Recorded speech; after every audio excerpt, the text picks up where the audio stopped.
আজকে আমার মাসিক হইছে। আজকে তোর মাসিক হইছে, এটা অনলাইনে বলার কি আছে, কমেন্টে বলার কি আছে? রুটি দিয়ে ভরায় খেয়ে ফেল।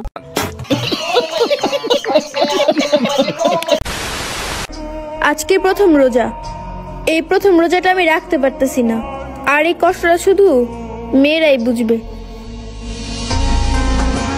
জানি কোন অপরাধে দিলাই নির্লজ্জ জীবন, এই নির্লজ্জ জীবন লইয়া নিজের গোপনীয়তা রক্ষা করতে পারি না।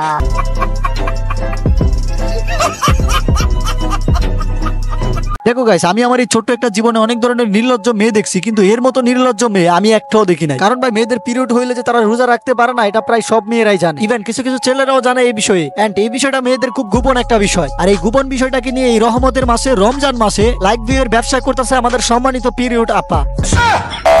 কি রে, রোজা রাখছস? না, রাখি নাই। কেন রাখস নাই? সমস্যা আছে। কি সমস্যা? একটু পার্সোনাল সমস্যা। বল না আমাকে, একটু শুনি কি সমস্যা।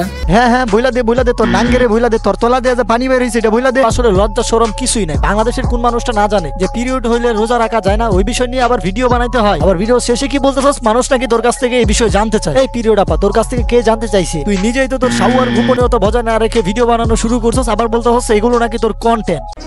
আজকে প্রথম রোজা, এই প্রথম রোজাটা আমি রাখতে পারতেছি না, আর এই কষ্টটা শুধু মেয়েরাই বুঝবে। তো গাইস, এই হচ্ছে আমাদের পিরিয়ড আপার পিরিয়ড কন্টেন্ট।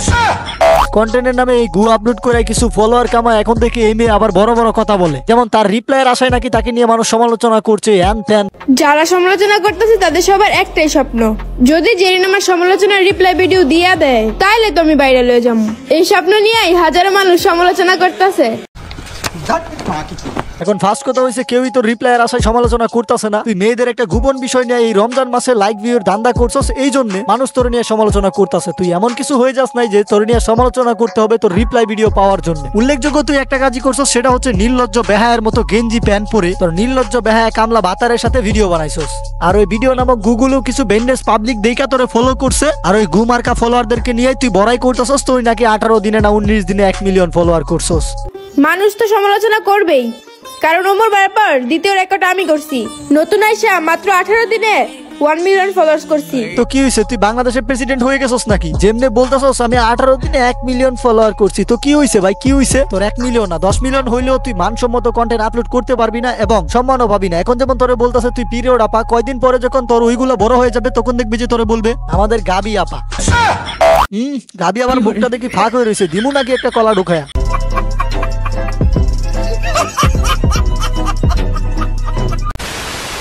আমি আমার জীবনে প্রথমবার আমার 2 ভাইয়াকে ছাড়া চিয়ারি আর ইফতারি পালন করব।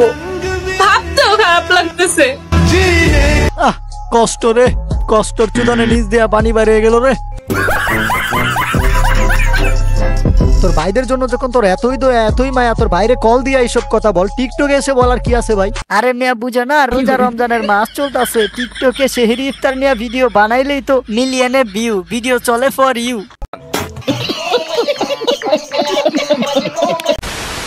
আল্লাহ, আপনি মেয়েদের বরকত হিসেবে পাঠাইছেন, কিন্তু আমরা মেয়ে হয়ে খুশি নাই। আল্লাহ, এমন এক দেশে বাস করি, এই দেশে 2 দিনে 17 জন মেয়ে ধর্ষণ হয়। নাউজুবিল্লাহ।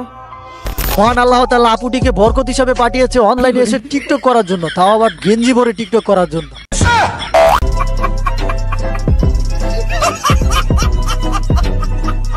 আল্লাহ তাআলা আপনাকে বরকত হিসেবে পাঠাইছে কি আপনি গেঞ্জি পরে টিকটক করার জন্য, নাকি পর্দা করে আল্লাহ তাআলা নিয়ামত করার জন্য? কোনটা? আপনি যদি আমার এই ভিডিওটা দেখে থাকেন তাহলে আসলে এই আনসারটা আমাকে দিয়েন।